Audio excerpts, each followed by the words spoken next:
Hi, everyone. I'm John Laspina, your carnivore teacher, and welcome to Monday Night Live. Our topic tonight is gut health. And a lot of people are interested in their gut health.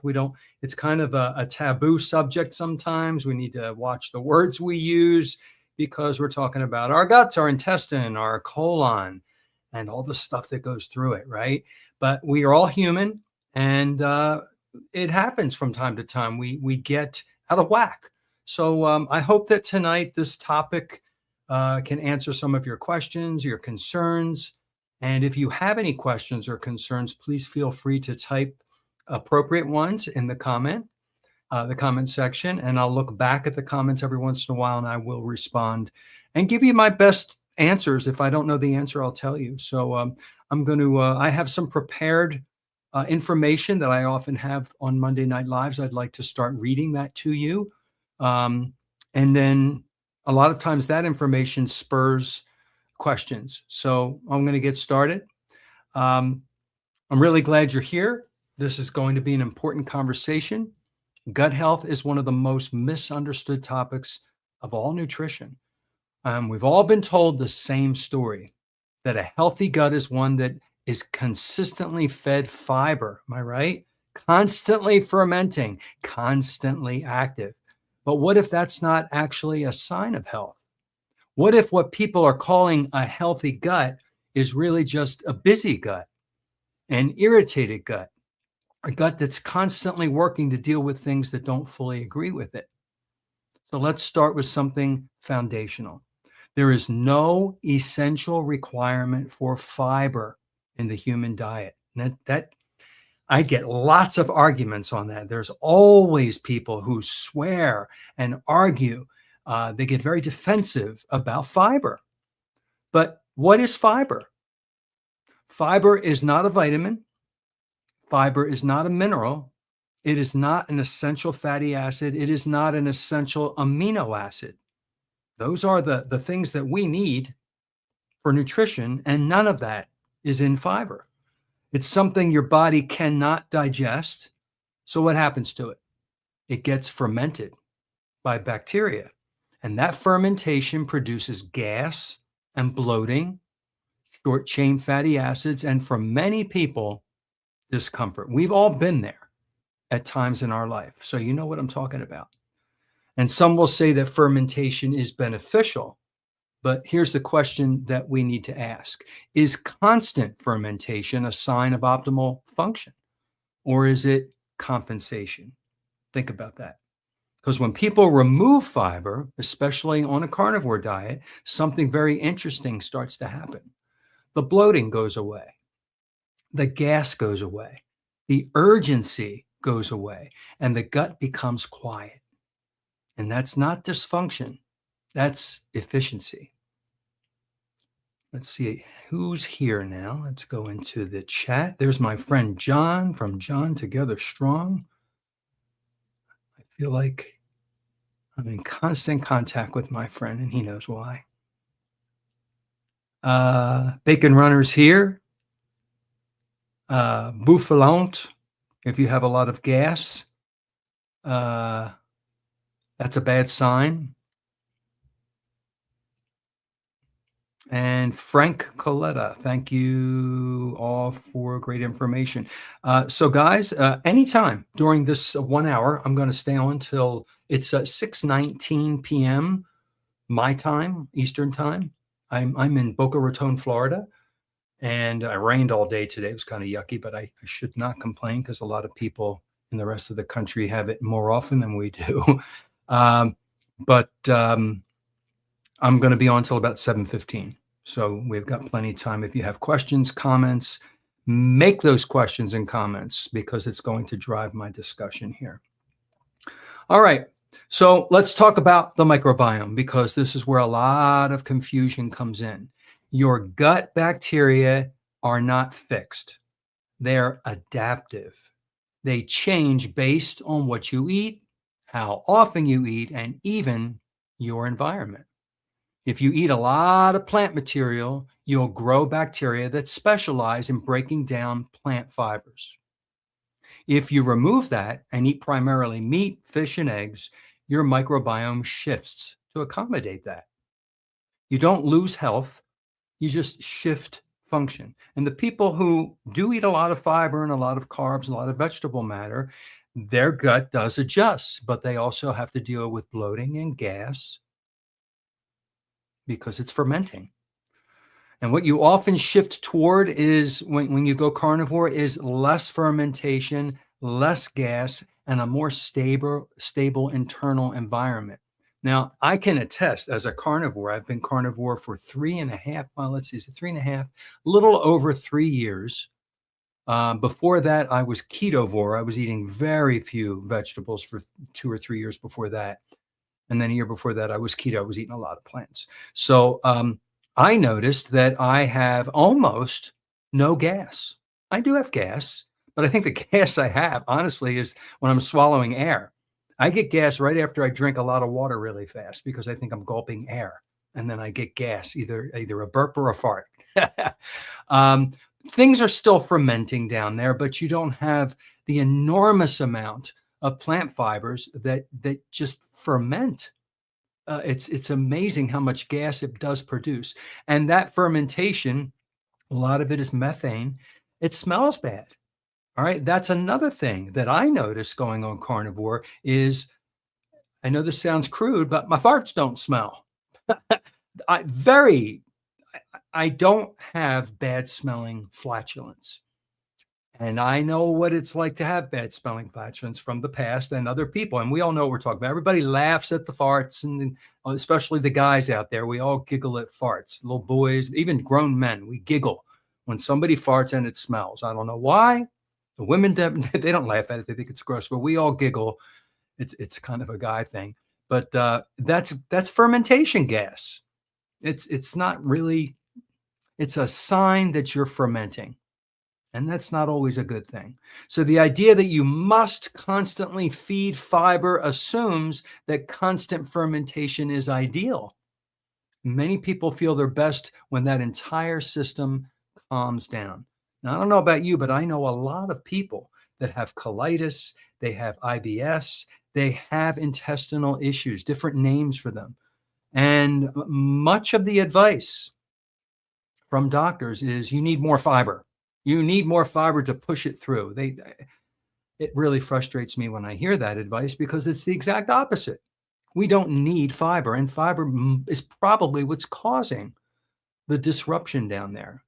And we want to calm the area. And what do you calm it with? By taking away the irritants, taking away things that are fermenting. All right. Let's see where we are in the comments. We have my friend Audrey, who's always here. Hi, Audrey. Thank you. And that's it. Not too many people. I only have 5. I see my number in the screen. There's only 5 people on right now. So thank you, 5 people. If you want to tell somebody that we're having a discussion about gut health and give them the link, we can get more people on. I think it's important that we have this discussion. I wish I had this discussion to tune into when I went keto and I was eating all the plants and eating them because they were low carb, and wondering why I still had back end problems. I would have loved a discussion like this.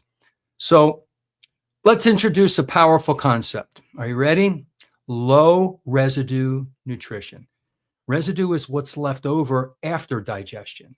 And on a plant-heavy diet, a large portion of what you eat is not absorbed. It passes through the gut, it feeds bacteria, creates bulk, gas, and waste. And that's what most of us are used to. We're used to big, bulky bowel movements. And when we go carnivore, it's a low residue diet. Your body is absorbing the amino acids. Your intestines, your stomach breaks it down. Your intestines absorb the amino acids, the protein that turn into protein, the fatty acids, the vitamins and the minerals. What on earth is left? It's the gristle in the meat. It's the shedded skin cells that come off of your intestines and parts of your stomach, the skin cells that come out. Very little come out when you're eating carnivore only. And it's smooth because there's no roughage. And so bowel movements are effortless and they just fall right out. Not like a liquid. We'll talk about diarrhea in a minute and constipation. But when you're eating properly, it's a normal, healthy bowel movement, and it's also infrequent. You don't need to have one or two huge bowel movements a day like we used to when we ate fiber. You're going to have one a day max. You may have one every other day. Sometimes I don't go, but every third day. Now, this freaked me out at the beginning. I thought I was constipated because I haven't gone in 2 or 3 days. But I didn't have any cramps. I didn't have any pain. And when I finally, it was effortless. And I learned that's normal. That is normal. Not going every day with lots of bulk. That's not normal. Normal is not so frequent and healthy and no pain. Just regular. There's a Bristol stool chart. I'm not going to put the pictures up. It shows pictures of the different forms of fecal matter, and you can see, basically using the chart if you have a healthy stool. So on the carnivore diet, food is highly bioavailable. Most of it is absorbed in the small intestine, leaving very little behind. So you move your bowels less. That leads to smaller, less frequent bowel movements, less irritation, less need for constant elimination. And here's the key. A reduction in waste is not a problem, as I mentioned. It's a sign of efficient digestion. There is it's a mental adjustment when you go carnivore. We're so used to going. And when we don't go on cue, we think something's wrong. It must be this carnivore diet that I just started. I better get off of it again. No. Allow your body to adjust and understand that it's normal to go infrequently. Your body is using what you eat instead of struggling to process it. Okay, when you have lots of fiber from the broccoli and the kale and the lettuce and the vegetables and or anything with fiber in it, none of that gets digested. That all has to get pushed. It's amazing. So let's connect this to the brain. That's where we're going to go next. There's a gut-brain connection that a lot of people are starting to understand and talk about. Your gut and your brain are in constant communication through the gut-brain axis, and it goes by the vagus nerve. Before we get to the gut-brain, let me check in on y'all here. And Uncle Charlie's in the house. Hey, Uncle Charlie, thank you for coming. We're up to 13 people. Yay. All right. Keep on coming in. Keep on coming in. Feel free to type your question, QQQ, or your comment. And I will most probably, I still have Audrey's comment up there. Let's get that out of there. I'll post it on the screen. And if you have a good question, we'll talk about it. Okay. So let's talk about the brain connection. This happens through the vagus nerve, hormones, neurotransmitters, and immune signaling. In fact, a large portion of neurotransmitters like serotonin, remember I did the 4 feel-good chemicals, was that last week or the week before? Well, the serotonin, they're produced in our gut mostly. So when your gut is inflamed or irritated, your brain often reflects that. So let me know in the comments, have you noticed a connection when you're not feeling well down there with bloating or gas, either constipation or diarrhea, that you're kind of low or depressed or you feel moody up here? I can totally sense it. Totally sense it. I can absolutely tell. And I didn't realize that growing up, but now that I'm learning about this, I'm aware of how I feel. And a lot of times, if I'm not feeling well, it's because of what's going on down there. What did I eat? What happened to me, right? You might feel anxiety. You might have brain fog. You might have mood swings, and you might have poor sleep. It's all related to the gut. But when the gut calms down, people often experience clearer thinking, a more stable mood, better sleep, and a sense of calm. And it's not coincidence. That's physiology. A lot of people think that mood and all the things I just mentioned, you know, it's things that happen to you in the world. And some of that's true. But a lot of it is the microbiome brain connection, because it's very strongly connected. Another important piece of this is that many plant foods contain natural defense compounds. I mean, I just wrote a book on the plant toxins, and I talk a lot on my channel about plant toxins, things like oxalates and lectins and phytates and tannins. You know, for some people, these can irritate the gut lining like crazy. They can interfere with nutrient absorption, so you're not getting the nutrition that you think you're getting, and it can trigger immune responses. You know, a lot of autoimmune issues are stemming from gut issues. It starts in the gut. A lot of people. And not everyone reacts the same. We are so individual. We are so different. But many people with gut issues see dramatic improvement when they remove the plants. I just had a special guest on Carnivore Sunday School, Victoria, and she had all her life, as young as she can remember, she had eczema. She said she'd look like Freddy Krueger, how horrible her skin was. And she struggled with it. She and her mother did everything they could to help her deal with this her whole life. And then she learned that if she goes on the carnivore diet, I think she said 80 to 90% of her eczema has disappeared, has gone away. She has some scars, she said, but that's it. I mean, I have heard that story about eczema and other skin issues so many times. People go carnivore. And for some people, they have to go strict carnivore. They go lion diet, which is ruminant, fatty ruminant meat, salt and water only. You do that for 90 days. That's removing all the irritants, even the dairy, even the butter, everything, and just eating meat, salt and water. And then they'll take 1 week and they'll add something back in. Like, let's add egg. Let's see what my body does. Am I going to get eczema? Am I going to get a reaction? And they do that for a week and they realize, hey, nothing happened. Then you could keep that in.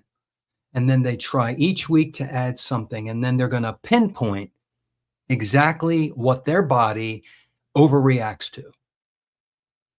And, you know, my body doesn't overreact to any of this stuff. Maybe your body does not overreact to any of this stuff. Other than bloating and gas, some people, they're on their deathbed. They are so sick just by eating some of the same vegetables and fruits that you and I can tolerate. Some people can't. A lot of people cannot. So this is life-changing, the carnivore diet. Go on to the Dave Mack YouTube. You will see thousands, literally thousands of interviews and stories about this. It's amazing. So what say you in the comments here? There we go. RJ, how you doing? Thank you for coming. She says when she drinks flavored drink mixes, it starts to feel blue again. What's in that flavored drink mix? What gave it its color? What chemical, right?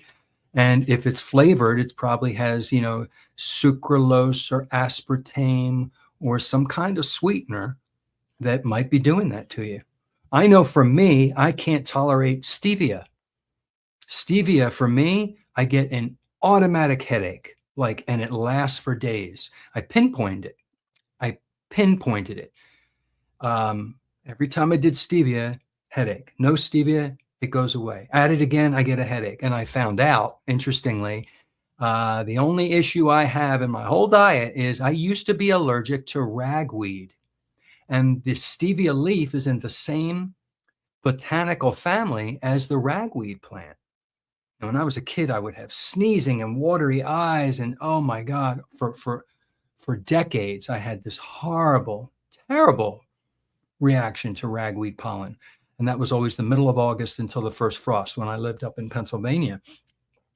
And then I ended up getting allergy shots over a few years and got my body used to the ragweed in my body. But I have stevia and I get headaches. That's my side effect from that same plant family. Every human is different. Every body reacts differently.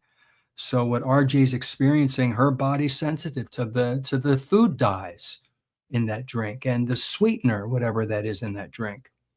Interesting.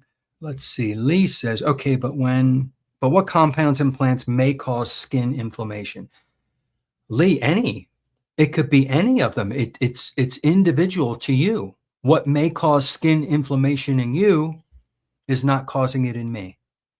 So you asked what plants, I think you said, but what compounds in plants? It could be the oxalates, it could be the lectins, it could be the phytates, it could be the saponins, it could be the goitrogens. It could be so many of the plant toxins that I talk about in my book. The only way to find out which one it is to do that elimination diet that I talked about, where you're eliminating all the plants. Therefore, there's no plant toxins, and you allow your system to rest for 90 days. And then if you want to find out what it was, add one thing back in at a time. That's how you do it. I hope you find it. I mean, a lot of people are learning how to do this on their own. The N=1 experiment, I did a video on this. This is an amazing experiment on yourself. You learn about your own body. It's really cool. Lee says it's too easy to just say plants do this and that to you. I understand. What I'm advocating is a carnivore diet. And a carnivore diet is no plants, no fruits, no vegetables, no fiber. If you want to find out, right? I don't have the answer and say this particular plant is causing your particular inflammation, because I don't know. I don't know you, and I don't know how your system is functioning. But if you try it, you might find out what plant it is.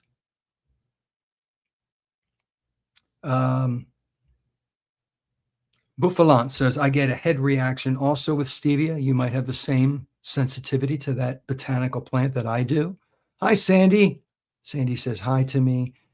John is saying hi to Sandy. Sandy's saying hi back. I love this. Most people on here don't say the highs to each other, but I read everything. All right. Let me go back to what I was sharing. So instead of asking, how do I feed my gut bacteria? You want to ask a better question. How do I reduce irritation? How do I improve absorption? And how do I create a calm internal environment? You know, because a truly healthy gut is not one that is constantly active and noisy. It's one that is efficient and calm, low inflammation, and doing its job quietly in the background. All right. My whole channel is the Carnivore Teacher Alpha channel. I'm a carnivore. Now, there's different kinds of carnivores because there's all different kinds of people. The one I was talking about tonight is the strictest of strict carnivores. Those are the lion diet people, that they absolutely have to be on lion diet or they end up in the hospital. And the lion diet is ruminant meat, which is a meat that comes from beef or lamb or bison or buffalo, all right, anything that has a multi-chamber stomach, that kind of meat, fatty ruminant meat. And then you should salt everything because we need our electrolytes, and water. And that's the strictest kind of a carnivore diet that helps a lot of people find out what's ailing them. And they do that for a while and they find out things. They learn. I don't eat that way. I'm probably, of all the carnivore diets on the spectrum, I'm probably close to the very bottom because I enjoy dairy from time to time. I enjoy eggs and fish, and I will eat anything that comes from an animal that is on the land, the air, or the sea. And sometimes I will put a little bit of mustard on my hamburger, and mustard is a plant. Sometimes, and I also started drinking coffee again. I drink decaf only, and I grind it myself. And I had a whole show about this. I'm still a carnivore.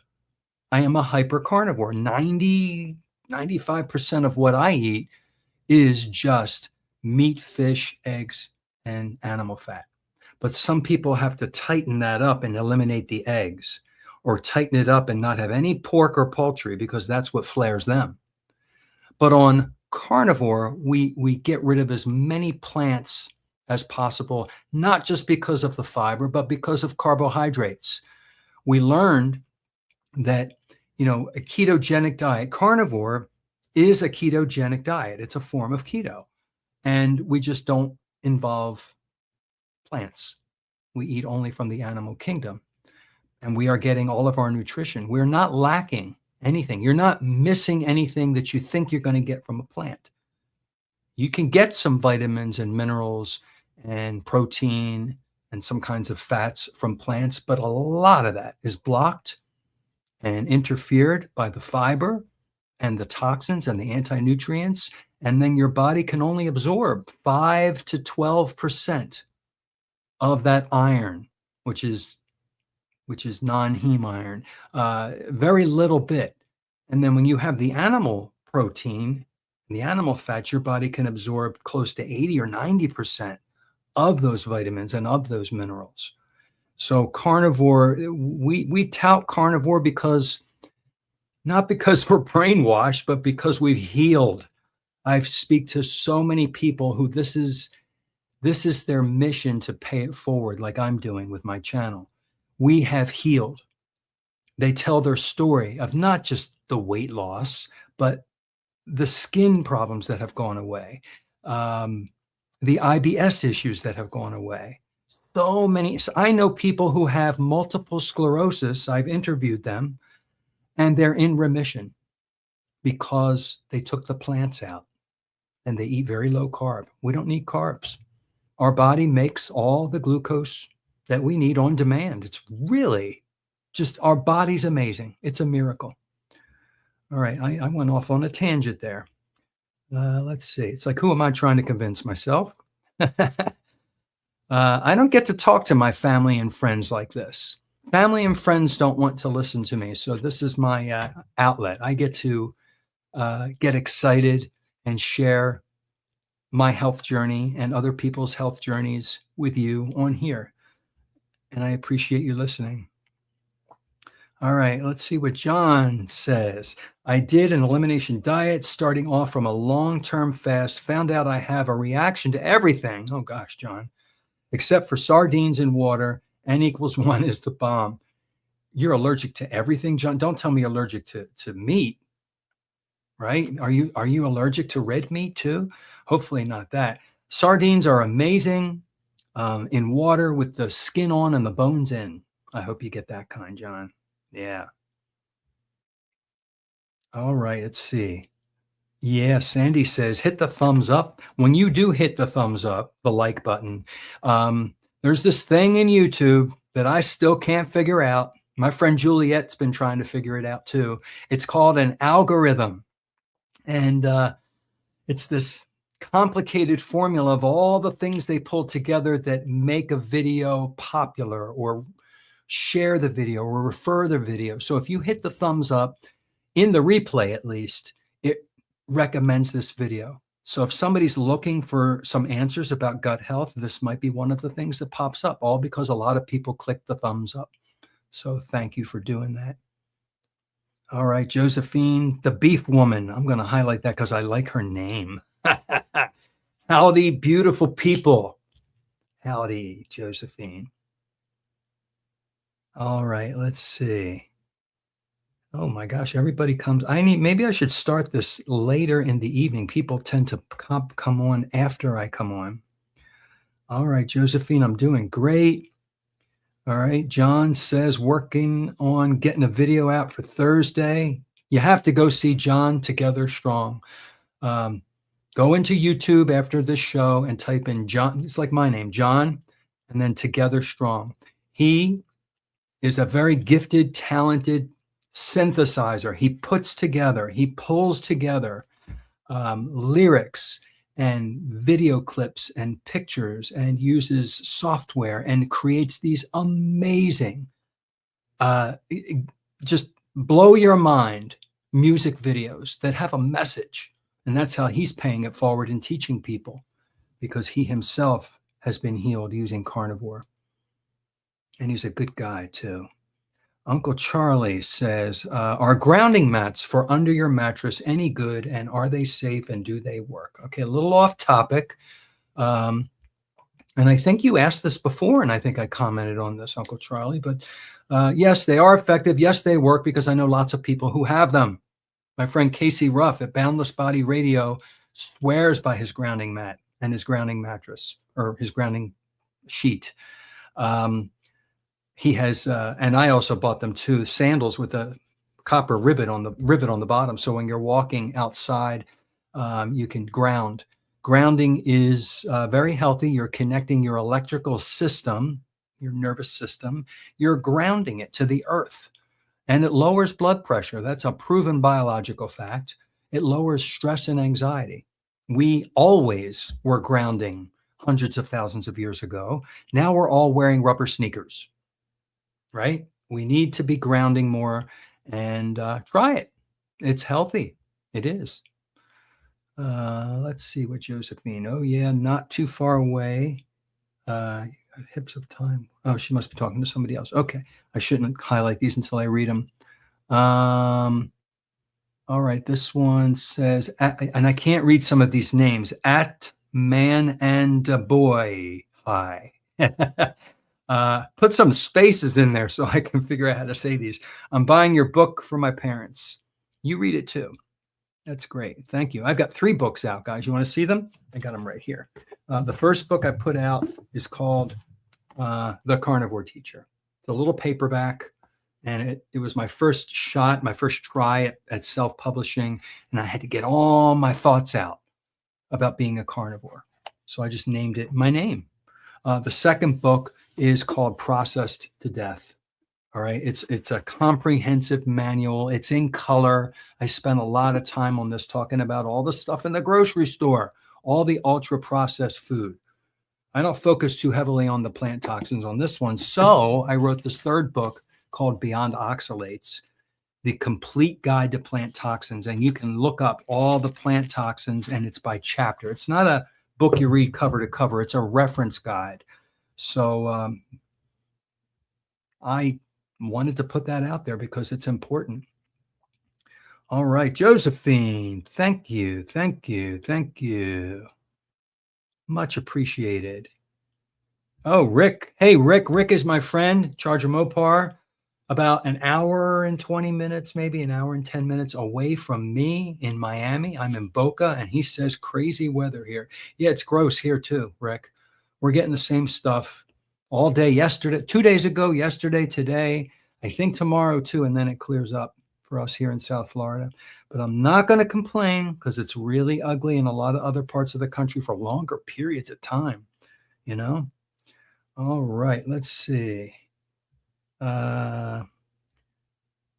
Josephine says, I was on my old YouTube Beef Girl. I don't know if that's YouTube Beef Girl, but won't let me use it. Plus, I'm older now, so I've upgraded to a woman. Oh, you're talking about your name. Okay. All right. Cool. Cool. Let's see. Sandy wears barefoot shoes. Love them. I wore mine out, actually. I need to go buy another pair. I like mine too. I really did. I walked around my whole life barefoot. I always had the filthiest feet, and I have real thick calluses on the bottom of my feet to prove it. And I didn't even know I was grounding, right? So it's like I was doing it right all along. Now, Rick says grounding is bad when you do it when you're doing electrical work. Thank you for your humor, Rick. Yeah, got to have those rubber everything when you're doing electrical work. You ever see the guys up on the power lines? When the truck comes, my God, they're covered in rubber. They're covered in anything that does not conduct electricity.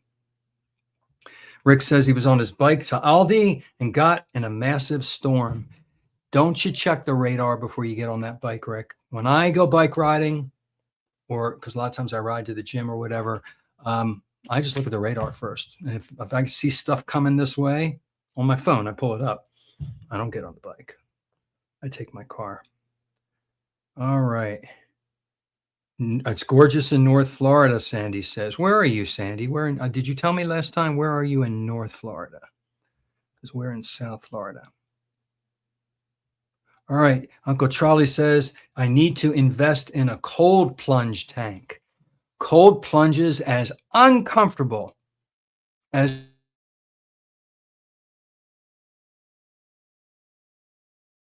burn your brown fat and turn it into beige fat, and you can burn it. Cold plunges help you with hormesis, and it helps you feel. You get out of the cold plunging, you actually feel amazing. You get an endorphin rush because it was kind of painful, you know? All right. Coach Amy, hey, thank you for coming on. You have grounding shoes too. See that? People are all starting to ground. Rick says, radar, I needed cat food. It was an emergency. Yeah, well, Milton, you should just tell him to just wait. You know, feed him some of your food. He's a carnivore. He doesn't need cat food. You don't feed him cat food, do you? What was that all about? I don't believe that. I know you better, Rick. Oh, Sandy's in Lake City, Florida. Okay. Coach Amy says, I always check the forecast when I plan to take the bike out. Yeah, I do that too. John says, I have a cold plunge tank. It's called a horse trough. I'm going to come visit you, John. Get in that horse trough. It was from Miss Kitty. Is Miss Kitty a different cat? Or is that Milton? I think he only had one cat, right? Anyway, let's see. Do I have more things to share with you? A little bit. Your microbiome will adapt to the environment you create. So the real question is, do you want a gut that's constantly fermenting and reacting, or do you want one that's stable, quiet, and efficient? It's your choice.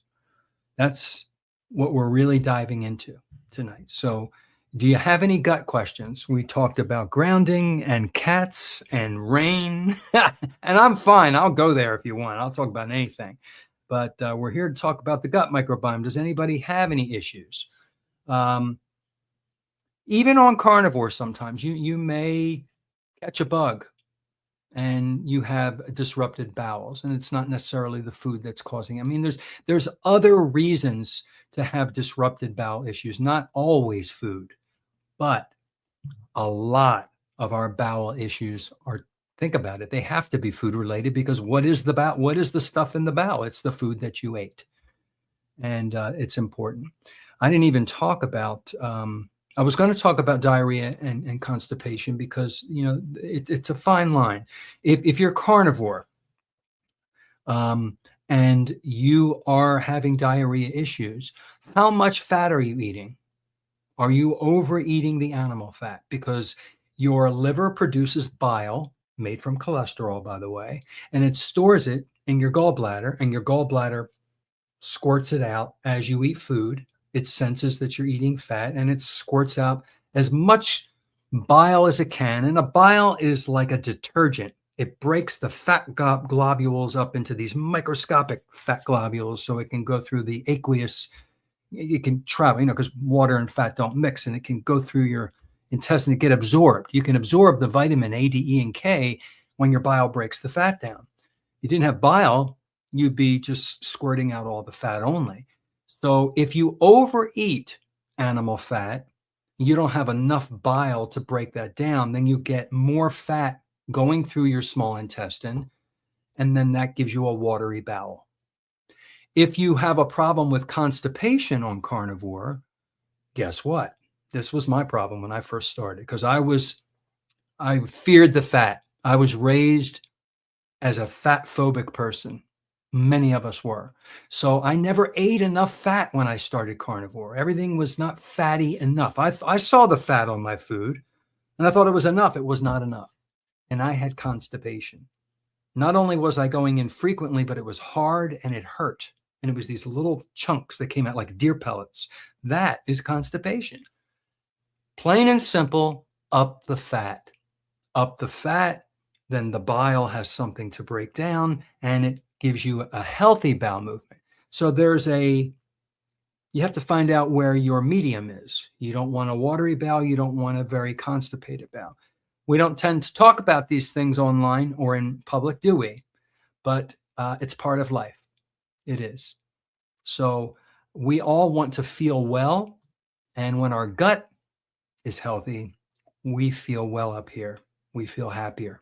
We feel calm. We don't have brain fog. We're not moody. All right, let's see. Oh, good. You guys are writing things. Thank you. Rick, as usual, chimes in and says he never had constipation. Rick, you eat a nice fatty diet, and that's why. I bet you've had diarrhea, though. All right, let's see. Coach Angela, fine line between enough fat and not enough. You find out what that is. Each person has to discover that on their own. I still cross the line. I love picanha. If you know what picanha is, it's like on the rump part of the beef, and it has this very thick fat cap. We smoke our picanha on the Traeger grill until the inside of the picanha is 118 degrees, and then we let it rest until it rises up to about 124, 126 degrees, which gives you rare on the inside. And we slice into that bad boy. It's so good. It's so freaking amazing. And it's very fatty. And I tend to take a little too much of that fat on my fork. And I eat a little too much when I eat picanha. And I find out within 35 to 40 minutes later that I had too much. I go right to the toilet. And I know exactly what it is. It was the too much fat. So it's a fine line, but you need to find your line. Yeah, that's important. All right, let's see. Rick only gets it if he's sick. So Rick is pretty healthy. RJ, let's get off of poop, okay? Your thoughts on lemon water in the morning. I'm fine with that. I used to do lemon water, apple cider vinegar, and salt. I used to chug it in the morning, thinking I was doing something amazing and magical. There's nothing magical about apple cider vinegar. There's nothing magical about lemon water. If lemon water helps you feel good, or digestion, or helps your bowel movement for you, then try it and see how it makes you feel. I do add lime to my drinking water sometimes. I get some limes and I cut them in half. I squeeze a little bit in this little glass jar, actually, so I can pour it in there just to give it a little tang, tiniest little bit, because I like it. Right? I'm not eating plants. I'm just having a little couple drops of lime in my water to give it some flavor. I also put electrolytes in there from a company. I had a kidney stone, and if you have some citric acid, it helps to prevent future kidney stones. Now, I'm still dumping oxalates from many, many years of lots of oxalates. So that's why I have some lemon and lime are the same chemical, right? So I'm fine with that, RJ. And just don't drink an enormous amount of it, and make sure you swish your teeth. If you're going to have some lemon water, take some regular water afterwards and go and spit it out, because the citric acid starts to changes the pH in your mouth, and it erodes your teeth. Let's see, Josephine. John Together Strong. Do you have horses so cool? I dreamt about riding on one. It was horrifying. I rode a horse not the first time, but my first time I ever rode a horse. I was an adult, and it was on an excursion from a cruise ship. I was on a white horse. Everybody else had a dark colored horse. And we rode the horse with the saddle, just walked it. We didn't trot or anything. And it was a new experience for me. And then we took the saddles off and rode bareback in our bathing suits. And we took the horses in the ocean. God, that was just the best excursion we ever did. And then we did it a second time too at another cruise. We go on lots of we have the ability to go on a lot of cruises here in South Florida because we have so many ports near us, and the cruise vacation is the most affordable vacation if you like it. Let's see what else we have here. Rick, did you find canned food? Sandy wants to know. John says he's got 3 horses and a pony. Oh, John, I want to come visit. All right, I'm not sure what this is. From Buffalo. Maceo? I heard drink pickle juice helps with leg cramps, because what's in pickle juice? It's very salty, isn't it? And it has probably potassium and or magnesium. So when you get leg cramps, I used to get shoulder cramps sometimes when I went for a walk and I didn't get enough potassium or magnesium. Yeah, pickle juice, certainly. So yes, pickle juice is okay. Try it out. You know, I'm sure there are carnivores out there that are yelling at me right now. No, you can't have any pickle juice. Can't have any lemon. You can't have anything but from the animal. You know, they are speaking from a place that I think they need to be quiet and understand that everybody's unique and different. And we evolved. We evolved eating almost all animal products, but we evolved eating plants as well. But it wasn't our base food. It was our alternate food. It was our fallback food. We can tolerate certain plants. It's not that bad. Uncle Charlie says, Dr. Ken Berry is coming on at 7 and then Carnivore talk at 8:30. Carnivore? Oh, I have to check that out. Yeah, Dr. Berry does his Monday with Nisha, right? Isn't he that Monday Night Live? All right, John. It's the electrolytes and pickle juice that helps with the leg cramps. Yes, it is.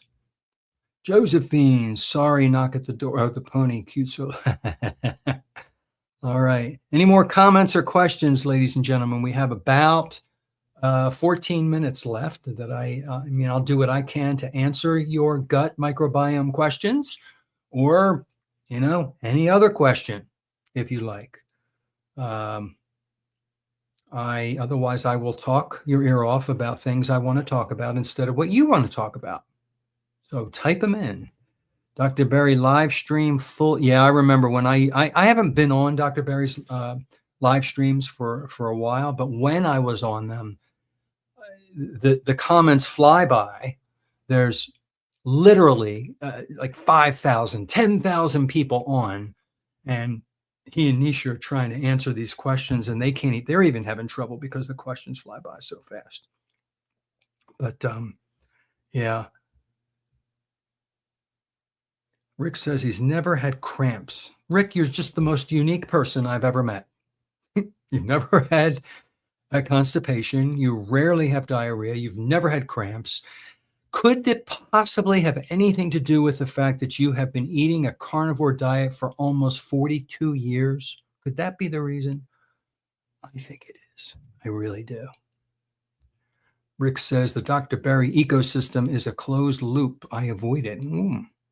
Why do you think it's a closed loop? I think I know what you mean. If you try to get on there and post a question or talk, because I tried to leave some questions and they won't even look at me, because unless you post money, the Insta chats or whatever they're called, they prioritize those.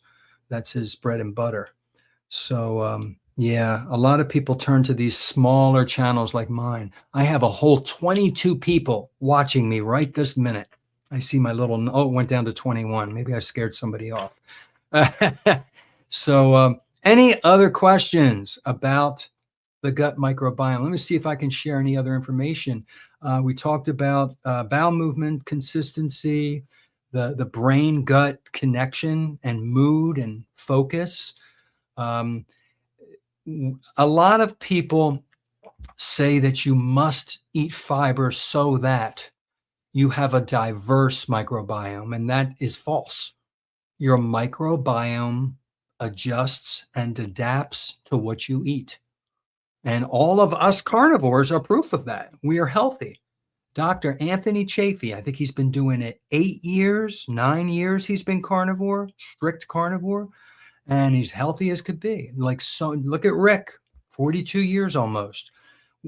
If it wasn't healthy, we would be having some severe problems. And a lot of us carnivores, we get our blood work done from time to time. I like to go annually. And that's kind of the ultimate measurement. If you want to know if you're healthy on carnivore, is get your blood labs tested year to year and see where all your liver markers, your enzymes, your kidney health is, all the different markers, your white blood cells, your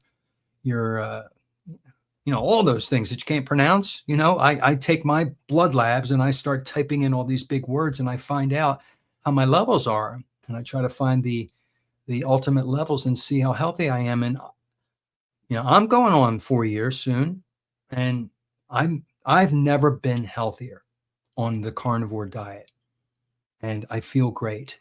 I started changing my way of eating for the same reason that a lot of people come to this way, to lose weight. I had all these issues, but I thought they were caused by something else. I had lower back problems. I had atrial fibrillation. I had skin problems. I had receding gums, lots of dental work. I had major emotional issues, depression, just a long OCD. I used to bite my nails like crazy. And I didn't think that had anything to do with diet. So that's not why I came to keto and carnivore. I came to keto and carnivore because I couldn't get the weight off my body. I was in my early 50s and I'm like, let me try this diet now. Let me try this thing called keto. I started with keto. Carnivore is keto, by the way. It's just a different form of it. And the weight fell off. It fell off a couple of weeks to a month. And I lost 35 pounds like that. And that 35 pounds, 8 years later, has never returned. Never returned. Talk about sustainability, right? It's the only diet I ever did. And it's not really a diet where it worked. And it's not a diet because it's our way of eating. Okay? I haven't had a piece of bread in 8 years. I haven't had sugar. That white stuff that you sprinkle in your cereal and that you cook with and bake with. I haven't had that in 8 years, not once. Now, when I have fallen, it was with cheat meals, little cheat monk fruits, and when I was trying the stevia, and I would make lookalikes to cheat, but I never fell off. And here I am, and I'm stronger. I'm like, I don't need that stuff. You go through so many years of not having it, then that becomes the norm. And then the desserts don't faze me anymore. I loved desserts. I was a sugar junkie. I would do the Halloween bag and eat 5 candy bars in one sitting, and I could keep going. I was a sugar addict, and I don't even think about it anymore. And when I walk past that stuff in the store, the bakery section, the candy section, I look at it for what it is now.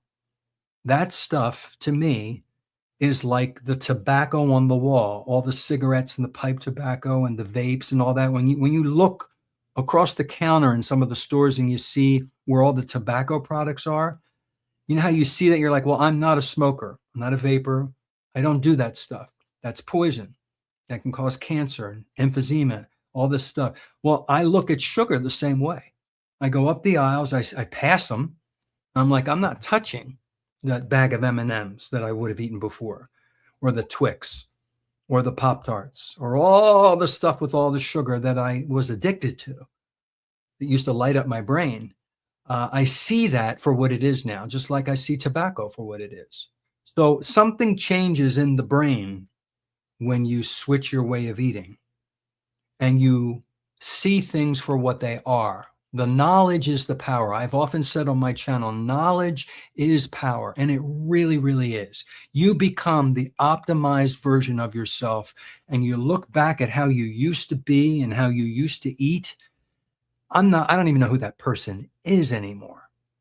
I don't look like that person. I don't act like that person, and I don't feel like that person anymore. And it's all because of diet. It's just amazing. So anybody who's listening, who's not a carnivore or not even doing low carb or keto, consider the carnivore diet or just low carb. I didn't start out carnivore. I started out low carb and then keto. And then very slowly I started, what do I need this broccoli for? What do I need this avocado for? Why am I eating this? And it's just meaningless. Once you understand what nutrition is and what your body is looking for, you realize you don't need this extra stuff that is there for what? To decorate the plate. We're so used to having a side with our meat. We just have to have it. Well, you make a new ritual. You don't have a side. You have another piece of meat. It's amazing. All right, I went off and talked like I said I would, and some people are starting to type in here. Let me go up here. Oh, good. You guys are typing away. Josephine says, I keep forgetting about the pickles in my left leg. Not good keeping up at night. Not want to get up in the morning. Fiber just plugs me up, Bouffalante says. Yep, it does. I used to spoon psyllium husk in a blender with chia seeds, cacao powder, like all the high oxalate stuff, and then I would dump a whole bunch of monk fruit in there. I would make this delicious chocolate milkshake, right?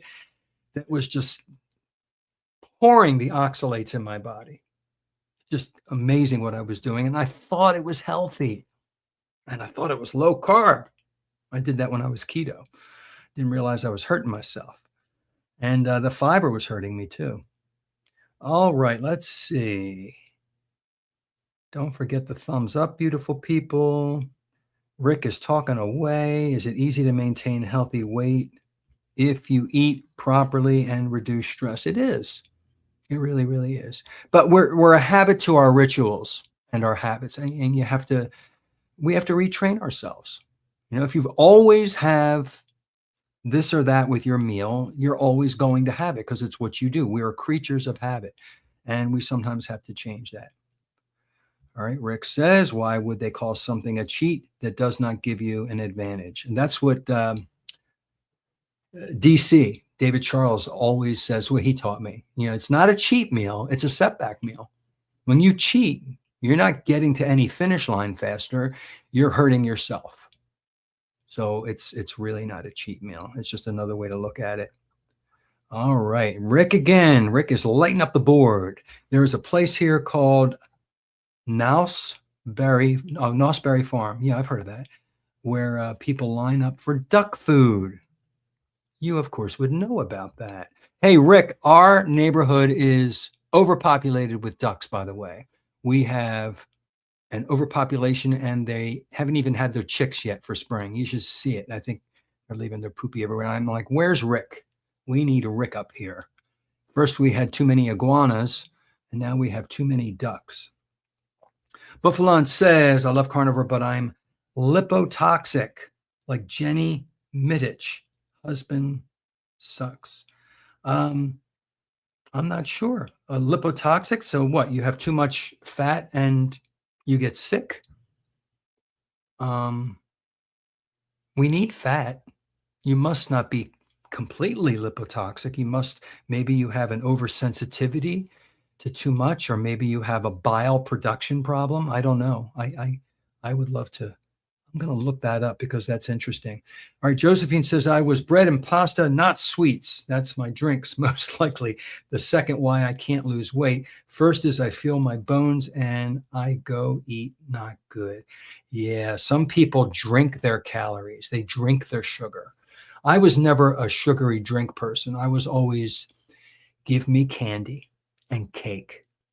And the more decadent, the better. And I was like a cocaine addict with candy. I mean, there's no stopping. And there is no stop with candy because there's no off switch in the brain because the leptin is not released to tell your brain you're full when you eat junk. Same with drinks. Yeah, I'm glad I never liked sugary drinks. I mean, I drank them, but they never comprised most of my sugar. All right. How do I read this name? Don Tread Doom. Florida recently found dangerous levels of arsenic in popular Hershey brand candy bars. Because I would think they would go back to the Hershey plant and find out why just Florida. Interesting.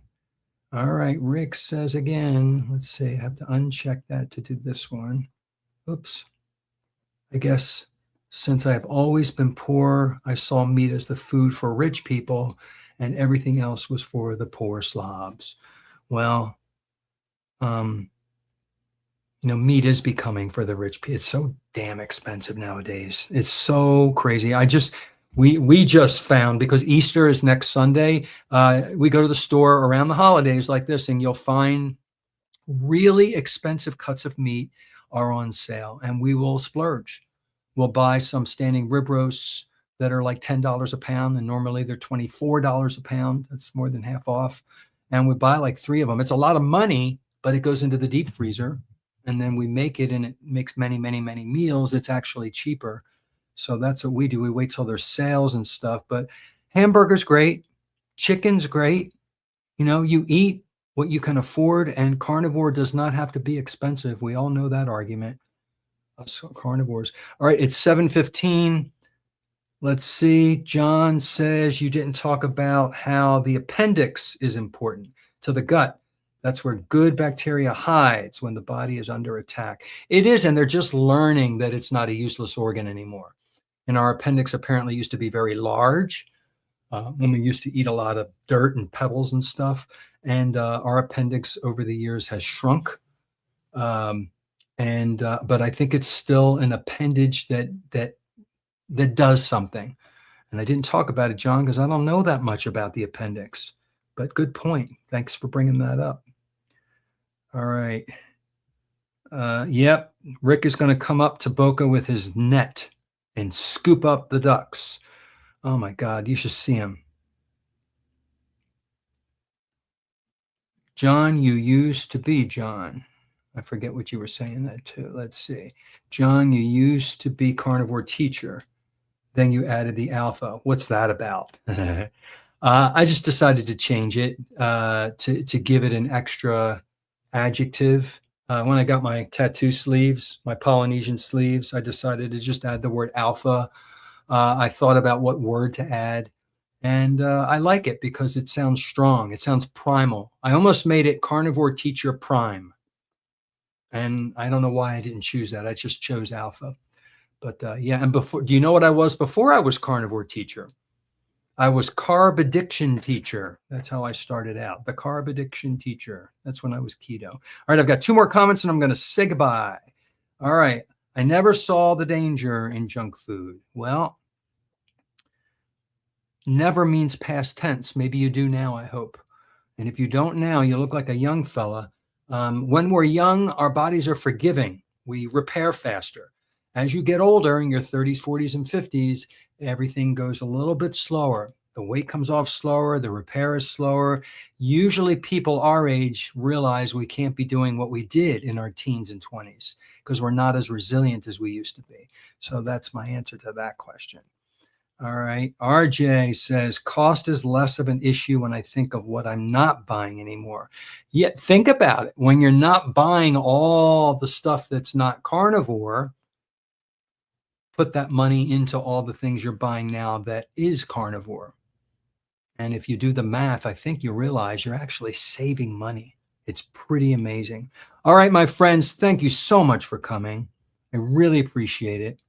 And next Monday, I will not be on. I'm going to be out of the house and unable to be at a computer in my little setup here. So we'll skip a Monday and I'll be back on the Monday after. But I will be there the day before for Carnivore Sunday School.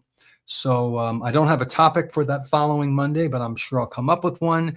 Please stay tuned and chime into that one as well, and invite your friends to come and have a discussion. And I hope you learned something. My goal is that you take away something, hopefully, about gut health from what we talked about and what I read. All right.